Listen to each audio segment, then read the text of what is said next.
나사로가 죽은 지 나흘이 지났습니다. 슬퍼하고 있는 마르다와 마리아를 찾아오신 예수님께서는 마르다를 먼저 만나 주셨습니다. 마르다는 주께서 여기 계셨더라면 내 오라버니가 죽지 않았을 텐데 라고 하며 안타까워하면서도 주님께 서운한 감정을 숨기지 않았습니다. 이에 예수님께서는 나사로가 다시 살아나리라 라고 말씀해 주셔서, 그리고 부활이요 생명이신 예수님께서 미래의 부활을 현재의 부활로 가져오시는 분임을 나타내 주셨습니다. 계시해 주셨습니다. 그러나 마르다는 예수님을 믿고 신뢰했지만 나사로가 당장 살아날 수 있을 것이라고는 생각하지 못했습니다.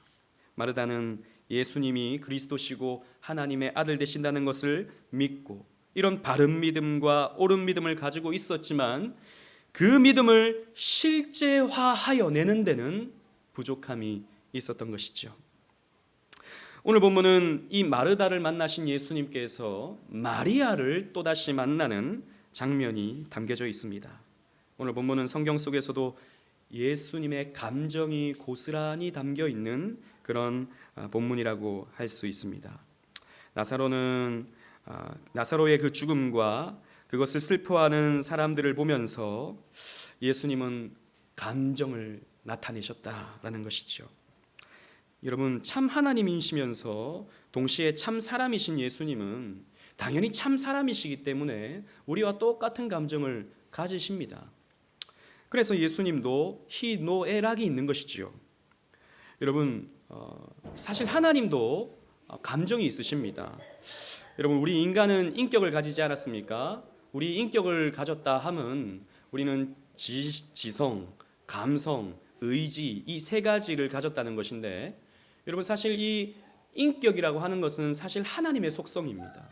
하나님은 인격적인 분이신 것이죠. 하나님은 우리 인간과 함께 교제하시기 위하여 인간에게만 특별히 인격을 허락해 주신 것입니다. 이것을 다른 표현으로서 하나님의 형상이라고 설명할 수 있는 것이죠. 하나님은 당신의 형상을 인간에게만 부여해 주셨는데 그것이 바로 지성, 감성, 의지인 것입니다. 마찬가지로 그렇기 때문에 하나님도 감성을 가지시는 것이죠. 여러분, 구약 성경을 보십시오. 하나님은 기쁨을 숨기지 않으십니다. 때로는 분노를 나타내시죠. 혹은 우리로서는 다 이해할 수 없지만 하나님은 후회하심도 하십니다. 그리고 질투도 하시지요. 여러분, 그런 감정적인 표현들이 성경 속에서, 구약 성경 속에서도 나타난다는 것입니다. 당연히 참 인간이신 예수님도 이런 감정을 가지시는 것이죠. 오늘 본문은 이 나사로의 죽음과 나사로의 죽음을 슬퍼하는 그 마르다와 마리아, 그리고 그 함께 슬퍼하고 있는 유대인들을 바라보시면서 예수님의 감정이 드러나고 있는데, 그것이 오늘 우리에게 어떤 의미가 있는가를 함께 살펴보므로 은혜를 나누고자 합니다. 첫 번째로 예수님의 분노를 우리 한번 살펴보겠습니다. 우리 28절로 30절 말씀입니다. 다 같이 한번 읽어보겠습니다. 28절로 30절 시작. 이 말을 하고 돌아가서 가만히 그 자매 마리아를 불러 말하되 선생님이 오셔서 너를 부르신다 하니 마리아가 이 말을 듣고 급히 일어나 예수께 나아가매 예수는 아직 마을로 들어오지 아니하시고 마르다가 맞이했던 곳에 그대로 계시더라. 아멘. 마르다의 믿음을 확인하신 예수님께서는 마리아를 부르셨습니다. 집에 있던 마리아는 예수님께서 자기를 부르신다는 이야기를 듣고 급히 일어나 예수님께로 달려갔습니다. 이때 예수님은 마을로 들어가지 않으시고 마르다가 맞이했던 곳에 그대로 계시면서 마리아를 기다리셨죠.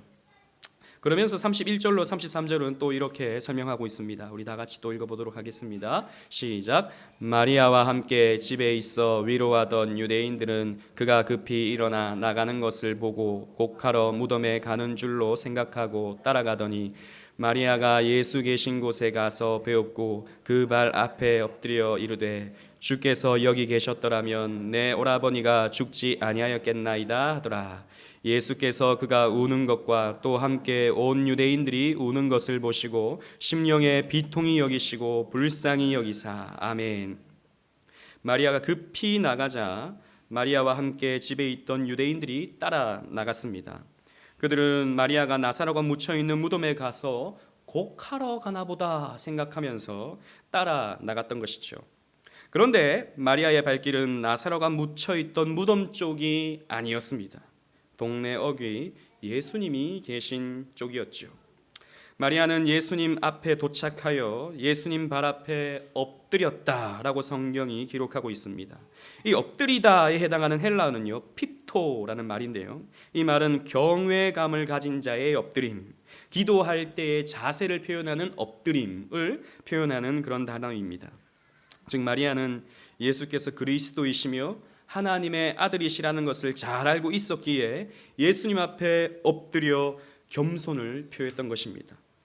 그러나 그녀 역시 마르다와 똑같은 말을 내어놓고 있습니다.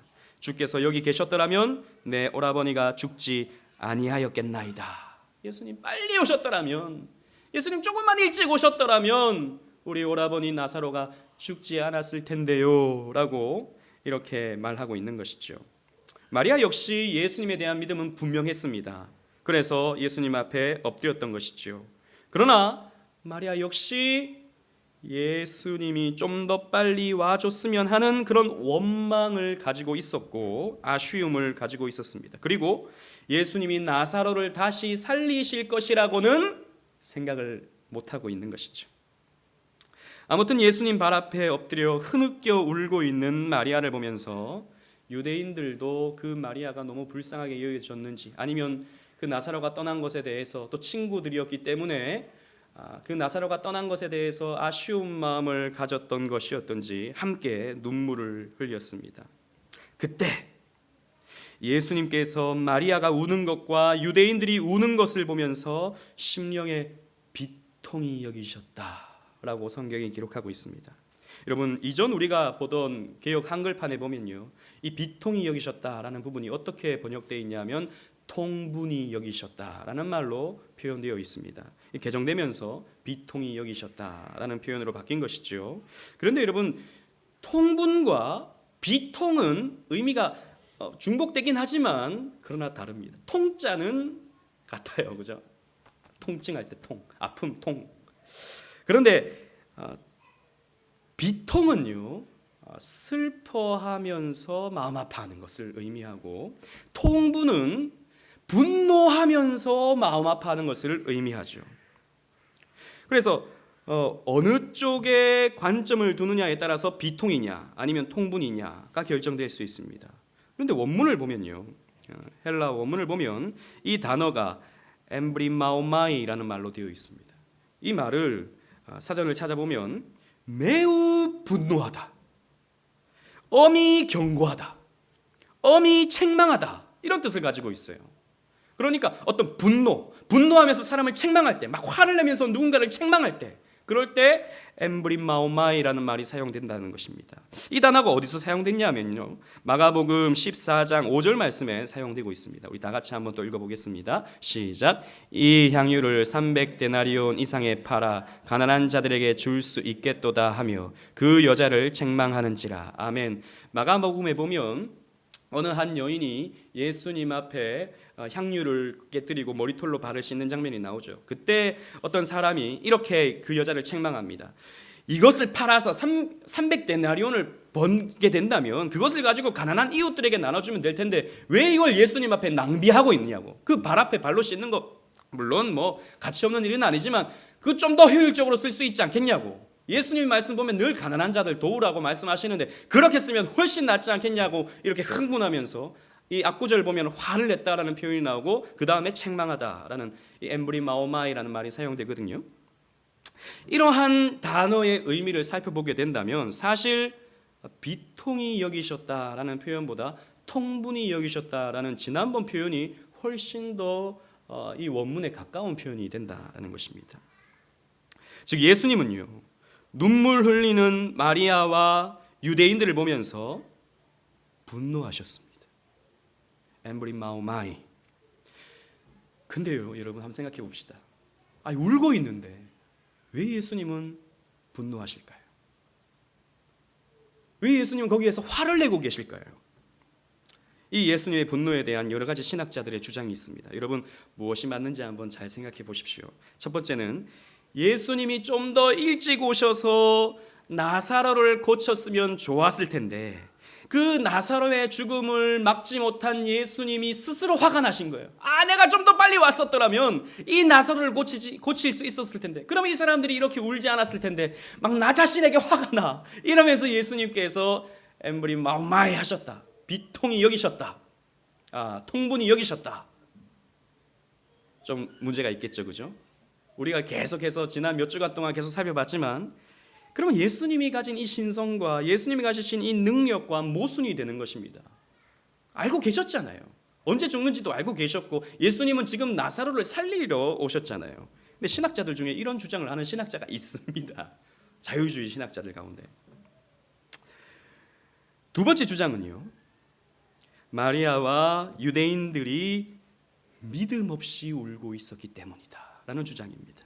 즉 사도 바울의 어떤 가르침과 같이 소망 없는 다른이와 같이 막 슬퍼하며 이제 뭐 더 이상 나사로를 못 보는 것처럼, 이제 끝인 것처럼 그냥 소망 없는 다른이와 같이 울고 있는 그 마리아와 유대인들을 바라보면서, 야, 어떻게 이런 사람들이 믿음이 없나, 어떻게 이 사람들이 이렇게 소망이 없나 생각하시면서 마음 아파하시면서 분노하셨다라고 하는 주장입니다. 어느 정도는 설득력이 있어요.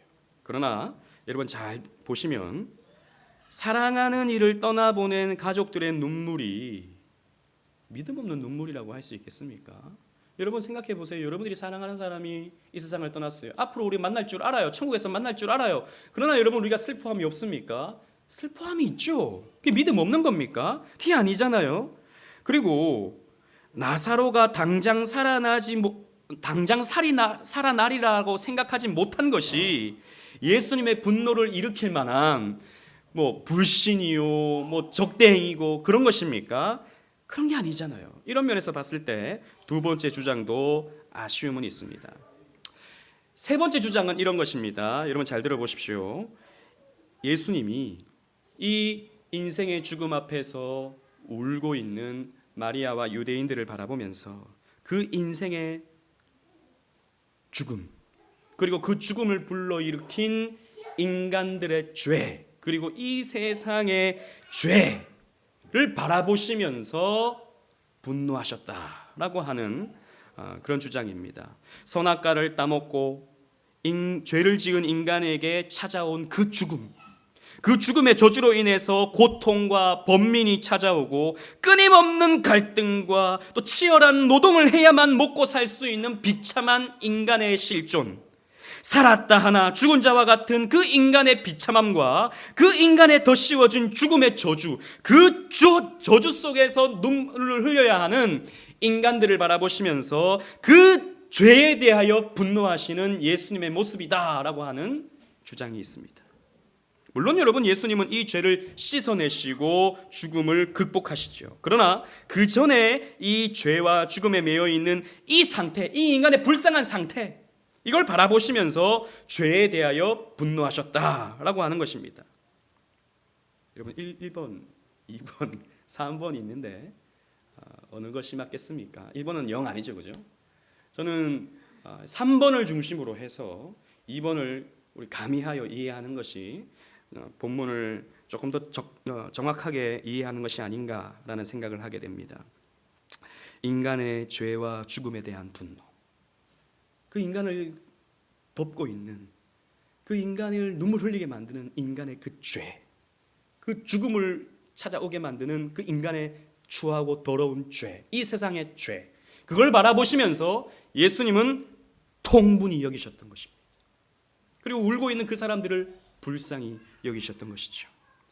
부활과 생명의 주님 앞에서 또 죽음의 현실에 무릎 꿇어버린, 그래서 울고 있는 사람들을 바라보시면서 예수님은 엠브림 마오마이 분노하셨던 것입니다. 그리고 또 하나의 예수님의 감정이 오늘 본문에 나타나고 있습니다. 그것은 슬픔입니다. 우리 34절, 35절 말씀을 다 같이 또 읽어보겠습니다. 시작. 이르시되 그를 어디 두었느냐 이르되 주여 와서 보옵소서 하니 예수께서 눈물을 흘리시더라. 아멘. 33절 말미에 분노하시면서 동시에 그들을 불쌍히 여기셨다. 그 죄에 매여 있는, 그래서 사망의 올무에 빠져 있는 이 인간들을 바라보시면서 분노도 하셨지만 예수님은 불쌍히 여기셨다라고 하는 감정이 표현되어 있습니다. 그리고 나사로를 어디에 두었는지, 즉 어디에 묻어 두었는지 마리아에게 물으셨습니다. 이에 마리아는 예수님을 이끌고 나사로가 묻혀 있는 곳으로 예수님을 인도하였습니다. 나사로가 묻혀 있는 무덤을 보신 예수님은 눈물을 흘리셨습니다. 여기서 흥미로운 것은 원어를 살펴보면요, 이 마리아와 유대인들이 흘린 눈물과 다른 표현의 눈물이 기록되어 있는 것을 볼 수 있습니다. 우리 그냥 이 한글 성경을 보면 똑같은 눈물이지만 마리아와 유대인들이 흘린 눈물을 클라이오라는 말로 표현하고 있고요, 예수님의 눈물을 다클리오라는 말로 표현하고 있습니다. 이 두 단어의 차이점은 사실 똑같은 눈물이지만 조금 더 이렇게 구분해 본다면요, 클라이오는 흐느끼는 눈물입니다. 그냥 엉엉 우는, 하면서 우는 이런 것을 클라이오라고 하고요, 다크리오는요, 눈물이 이렇게 담담하게 흘리는 그런 것을 다크리오라고 표현할 수 있다는 것입니다. 예수님은 나사로의 죽음 앞에서 담담하게 하지만 지그시 눈물을 흘리셨던 것입니다. 이에 예수님의 눈물을 본 유대인들은 이렇게 반응을 하고 있습니다. 우리 36절로 37절 말씀입니다. 우리 다 같이 읽어보도록 하겠습니다. 36절로 37절 시작. 예. 보라 그를 얼마나 사랑하였는가 하며 그 중 어떤 이는 말하되 맹인의 눈을 뜨게 한 이 사람이 그 사람은 죽지 않게 할 수 없었더냐 하더라. 아멘. 유대인 중에 일부는요, 예수님께서 눈물을 흘리시는 모습을 보고 나사로를 참 사랑하셨나 보다, 나사로를 참 사랑했으니까 예수님도 저렇게 눈물을 흘리시나 보다라고 생각했습니다. 그런데 그 중에 어떤 사람은요, 맹인의 눈을 뜨게 한 사람이 왜 나사로를 죽게 할 수 없었더냐라는 그런 질문을 하고 있었습니다. 그렇습니다. 죽은 나사로의 무덤을 보시면서 슬퍼하실 것이면 진작에 좀 오셔서 고치시면 될 일이었습니다. 이들의 이런 힐문 혹은 조롱 이런 것들은 어떻게 보면 이해가 될 만한 것들이죠. 그리고 우리가 또 하나 드는 우리의 자연스러운 의문은 이제 곧 나사로를 살리실 텐데 그 목적으로 여기에 오셨는데 예수님은 왜 못 또 이렇게 눈물을 흘리시냐라는 것입니다. 이제 살리시면 되는데, 살리시러 왔는데 왜 눈물을 흘리고 계시느냐라는 것입니다. 그 눈물의 의미가 무엇이겠습니까? 이 부분에 대해서는 우리 지지난주 주일 설교에서 간략히 살핀 바가 있습니다. 이 예수님의 눈물은, 이 예수님의 슬픔은 오라버니를 잃어버린 마르다와 마리아 그리고 친구를 잃은 유대인들의 눈물에 예수님께서 동참하시는 것입니다. 그 아픈 마음을 함께 나누시고 우는 자와 함께 울어주시는 것이죠. 우리의 오해는요, 예수님은 전지하신 분이시니까 또 혹은 전능하시니까 슬퍼하지 않으실 것이다 라고 하는 생각입니다. 예수님은 다시 살리시면 되니까 슬퍼하는 마음이 없으실 것이다 라고 생각한다는 것이죠. 예수님께서는 다시 살아날 줄 아시니까 안 슬퍼하시겠지라고 생각한다는 것입니다. 그러나 그것이 오해라는 말이죠. 예수님은 나사로의 병으로 인해 초조하게 예수님을 기다리던 마르다와 마리아의 마음을 누구보다도 잘 아셨어요. 그리고 그 아픈 마음을 그냥 외면하시고 어차피 고칠 거야 그러면서 희낙낙하신 분이 결코 아니라는 것입니다. 그리고 그 나사로의 죽음 앞에서 흐느껴 울고 있는 그 마리아의 모습을 보면서 좀 있으면 내가 살려 걱정하지 마 라고 하면서 아무렇지 않게 그냥 그 시간을 보내고 있는 예수님이 아니라는 것입니다. 우리 예수님은 누구보다도 그 마음을 함께 나누시면서 함께 우시고 그 슬픔을 나누시는 예수님이었다라는 것이죠. 오늘 본문이 그것을 우리에게 가르쳐주고 있는 것입니다. 여러분, 히브리서 기자는요, 이런 예수님에 대해서 다음과 같이 증거하고 있습니다. 히브리서 4장 15절 말씀입니다. 우리 다 같이 읽어보겠습니다. 시작. 우리에게 있는 대제사장은 우리의 연약함을 다시 읽겠습니다. 시작. 우리에게 있는 대제사장은 우리의 연약함을 동정하지 못하실 이가 아니요 모든 일에 우리와 똑같이 시험을 받으시니로되 죄는 없으시니라. 아멘. 예수님은요, 우리의 슬픔을 동정하시는 분이십니다. 여러분, 이 동정이라는 말이 무슨 말이죠? 한자 말을 그대로 이렇게 옮겨보면 같은 감정을 가지는 겁니다. 내가 슬플 때 같은 슬픔을 가지는 것이죠. 내가 기쁠 때 같이 기뻐하는 것이죠. 이게 동정이라는 것입니다. 이렇게 마음을 나눌 때 위로가 된다. 나를 동정해 준다. 나를 동정하냐? 이런 말은 조금 약간 뭐랄까요? 부정적인 말이지만 여러분, 정말 진심이 담긴 동정은 위로가 되죠. 그런 것을 예수님께서 해주신다는 것입니다. 그래서 예수님은요, 친히 시험을 받으셨다라고 히브리서 기자는 기록하고 있습니다. 여러분, 인간이 당해야 하는 모든 고난을 예수님도 고스란히 다 당하셨습니다. 그래서 예수님이 태어나실 때부터 어떻게 태어나셨습니까? 마구간에서. 집에서도 못 태어나셨어요. 마구간에서 태어나셨고, 그 짐승들이 먹는 그 죽통에, 구유에 예수님께서는 누이셔야 했습니다. 가장 비참하게, 가장 가난한 모습으로 예수님께서는 태어나셨던 것입니다. 그리고 예수님은 나사렛이라는 촌동네에서 태어나셔서 목수의 아들로 자라나 사람들의 멸시를 받았습니다. 그래서 예수님이 이 공생의 사역을 시작하니까 나사렛에서 무슨 선한 것이 나오겠느냐 라면서 사람들에게 조롱을 받으셨죠. 그만큼 촌동네, 그 목수의 아들이 아니더냐라고 할 정도로 아무것도 아닌 가난한 그런 존재로서 예수님은 자라신 것입니다. 그리고 여러분, 예수님은요, 사랑하는 가족을 먼저 떠나보내는 아픔을 겪으셨습니다. 무슨 말이냐면 성경에 뚜렷하게 그 부분에 대해서 설명하고 있지 않지만 요셉이요, 어느 순간 사라집니다. 예수님의 육신의 아버지 요셉, 어느 순간에 없어지죠. 그죠? 처음에는 있다가, 그리고 예수님이 어릴 때도 있었어요. 같이 성전에 갈 때. 근데 어느 순간 그 요셉은 사라지고 마리아만 남습니다. 그리고 형제들만 남죠. 이런 것을 봤을 때 우리가 추측할 수 있는 것은 요셉이 먼저 떠나갔다라고 하는 것으로 추측할 수 있죠. 그런 면으로 봤을 땐 사랑하는 혈육을 먼저 떠나보내는 아픔을 예수님께서는 겪으셨다라는 것입니다. 그리고 복음서에 보면요, 예수님은 우리와 똑같이 배고프셨고 시장하셨고 머리 둘 데 없어서 주무실 곳이 없었고, 또 예수님은 사랑하던 친구로부터, 제자로부터 배신을 당하셨고, 심지어 예수님은 가장 저주스러운 죽음의 모습으로서 죽으셨습니다. 인간으로 당하실 수 있는 모든 고통, 모든 아픔, 모든 상황을 예수님께서는 고스란히 겪으셨습니다. 여러분 생각해 보세요. 예수님이 왜 이런 고통을 당하셔야 합니까? 우리는 이런 고통을 당해야 할 이유가 있습니다. 우리는 죄 때문에. 우리는 죄인이기 때문에, 이 죄의 흔적들이 우리에게 남아있기 때문에 우리의 삶 속에는 이 죄의 결과물인 이런 고통이 우리의 삶에 있는 거예요. 선악과를 따먹음으로 말미암아 밭을 갈아야 하고 땅을 일구어야 하고 땀을 흘려야 하고 해산의 고통을 맛봐야 하는 이런 인생의 고통을 우리는 죄 때문에 겪어야 합니다. 그러나 여러분, 히브리서 말씀 보십시오. 예수님은 죄가 없으세요. 죄가 없는데 예수님은 왜 이런 고통을 겪으셔야 합니까? 우리가 알 수 있는 것은, 오늘 본문을 통해서 알 수 있는 것은 우리를 이해하시기 위함입니다. 우리를 이해하시기 위함입니다. 여러분, 아파 본 사람이 아파 본 사람의 마음을 알죠. 너무 아픈데 그 정도도 못 이기냐, 너무 힘든데 그 정도는 믿음으로 이겨내야지 라고 말하면 한 대 때려주고 싶잖아요. 한 대 때려주고 싶잖아요.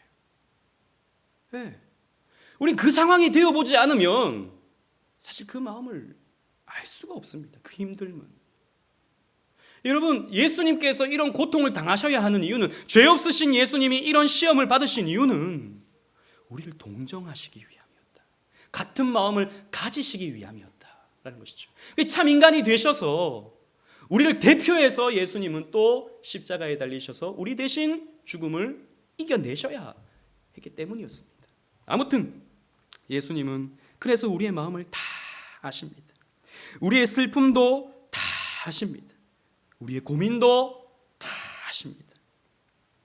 그래서 예수님은 친히 시험당하셨고 고난의 삶을 살아내신 것입니다. 그래서 여러분, 우리가 힘들고 지치고 괴로워서 슬플 때 예수님은요, 왜 힘들어하느냐, 왜 슬퍼하느냐, 이 믿음 없는 것들아, 너희 결국은 저 천국이지 않느냐, 어서 기뻐하라 라고 윽박지르는 분이 결코 아니라는 것을 여러분 아셔야 합니다. 우리가 슬플 때, 우리가 힘들 때, 우리가 외로울 때 우리의 마음을 누구보다도 잘 이해하시면서 우리를 품에 안아주시는, 우리를 위로해 주시는 분이 우리 예수님이시다라는 것입니다. 예수님은 우리가 진 이 인생의 무거운 짐의 무게를 너무나도 잘 알고 계십니다. 여러분, 예수님은 신성을 가지셨기 때문에 예수님의 그 고민, 고통 다 극복하셨겠지. 아닙니다, 여러분. 아닙니다. 지난주에 우리 말씀을 살펴봤지만 예수님도 내가 고민하여 죽게 되었다라고 말씀하셨어요.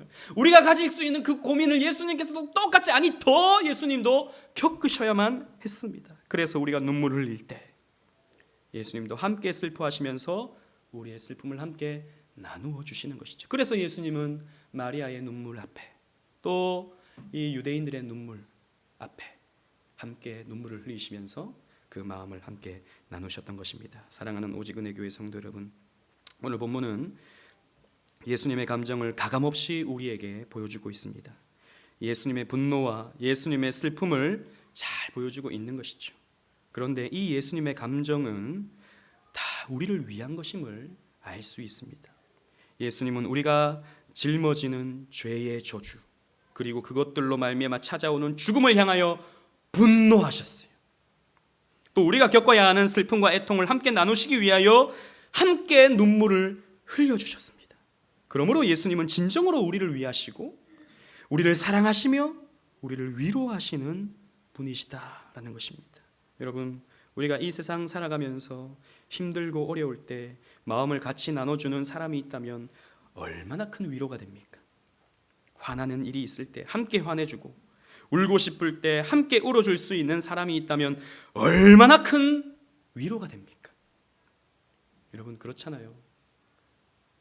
내가 어떤 좀 화나는 일이 있었는데 꼭 참고 있었는데 이렇게 옆에 사람이 와서 어떻게 그렇게 그런 일이 있냐고 막 대신 막 화를 내주면 그 정도는 아니야 그러면서 괜히 기쁘잖아요.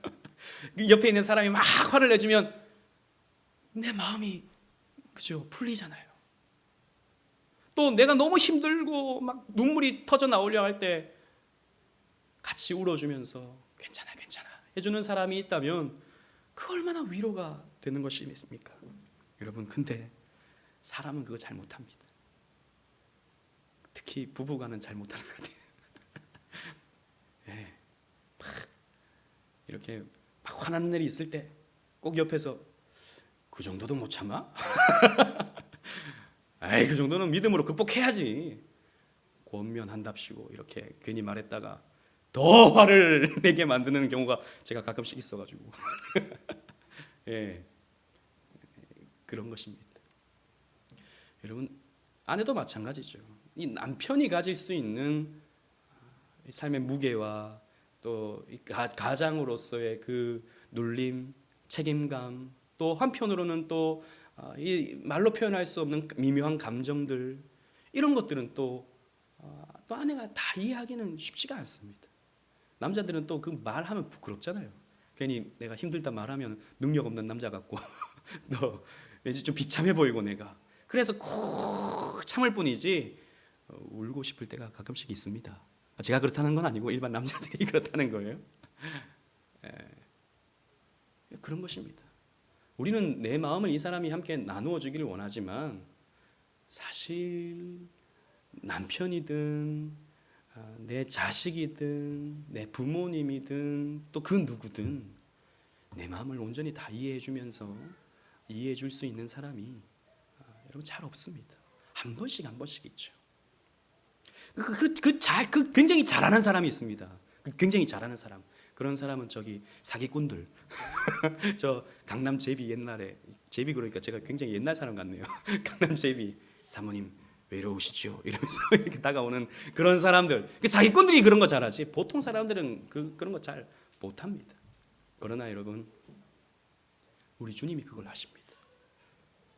우리 예수님이 그걸 잘하십니다. 여러분들이 가진 그 삶의 무게 때문에 힘들어할 때 그 무게를 지고 있는 그 무게를 내리고 있는 그 세상의 죄를 바라보시면서 불을 내주시는 분이 바로 우리 예수님이십니다.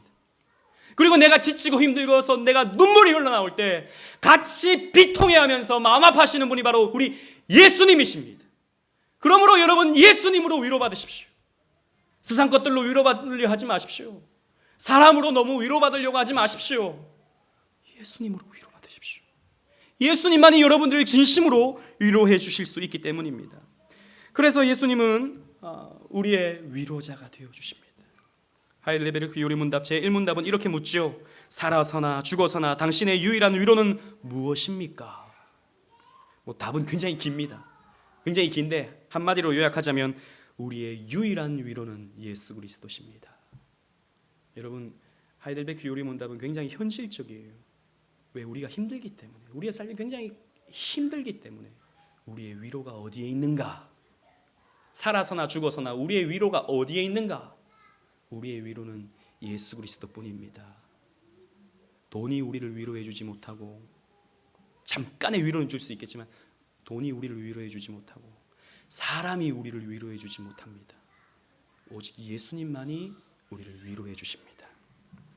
여러분 예수님 앞에 마음을 내려놓으십시오. 대신 분을 내시며 함께 눈물 흘려주시는 예수님으로 말미암아 위로를 얻으시는 저와 여러분들 되시기를 주님 이름으로 축원합니다. 아멘.